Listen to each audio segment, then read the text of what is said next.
آئینی عدالت کے ججز جو نیا حلف لینے جا رہے ہیں اس کو نیا پی سی او کہہ سکتے ہیں۔ آئینی عدالت کبھی بھی نہیں بن سکتی تھی اگر سپریم کورٹ سرنڈر نہ کرتی۔ ان کے سرنڈر ہی کی وجہ سے سپریم کورٹ سے پاکستان کا لفظ ہٹا دیا گیا تھا۔ اب نئی 28ویں ترمیم لائی جا رہی ہے جس میں سپریم کورٹ آف پاکستان کا لفظ بحال کیا جائے گا، کیونکہ چیف جسٹس یحییٰ آفریدی نے اور کچھ ججز نے ہرزہ سرائی کی ہے اور حکومت سے رابطہ بھی کیا ہے، اس لیے اب ان کو راضی کیا جا رہا ہے۔ آئینی عدالت کی لیجیٹیمیسی پر بہت سوالات ہیں۔ ان کے تمام فیصلے ایگزیکٹو کے حق میں تھے، اس پر بہت زیادہ تنقید کی جا رہی ہے، کافی زیادہ بیک لیش آ رہا ہے۔ مبارک ہو، چیف جسٹس آف پاکستان یحییٰ آفریدی ہی رہیں گے۔ پہلے آئی ترمیم جو تھی اس کے مطابق chief justice of supreme court کہا جا رہا تھا۔ بہرحال پاکستان کا لفظ چیف جسٹس کے لگانا کے لیے بچا لیا گیا ہے، باقی اختیارات لے کر وفاقی آئینی عدالت کو دے دیے گئے ہیں، پھر سب خوشی خوشی رہنے لگ گئے۔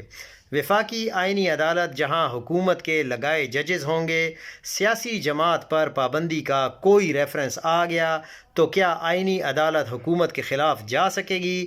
میرے خیال میں تو ایسا نہیں ہو سکے گا، کیونکہ آئینی عدالت اس لیے تو نہیں لائی گئی اور اس لیے تو نہیں بنائی گئی۔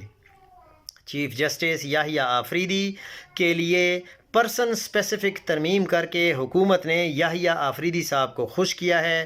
ترمیم میں لکھا گیا ہے کہ صرف موجودہ چیف جسٹس یحییٰ آفریدی کے نام کے ساتھ چیف جسٹس آف پاکستان لکھا جائے جب تک کہ ان کی ٹرم ختم نہیں ہو جاتی۔ مطلب آئندہ کے چیف جسٹس سپریم کورٹ کے نام کے ساتھ نہیں ہوگا۔ اب دوسری بات یہ ہے کہ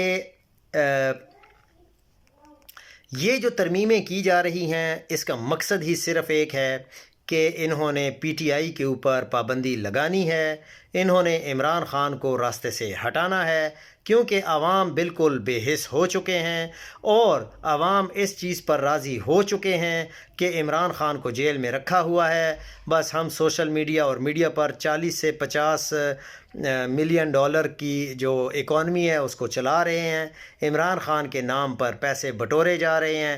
تو جو باہر پی ٹی آئی کے لوگ موجود بھی ہیں لیڈرشپ میں، وہ بھی پورا پاکستان جانتا ہے کہ کس حد تک کمپرومائزڈ ہیں۔ ایک سہیل آفریدی، ایک جنید اکبر کیا کر لے گا؟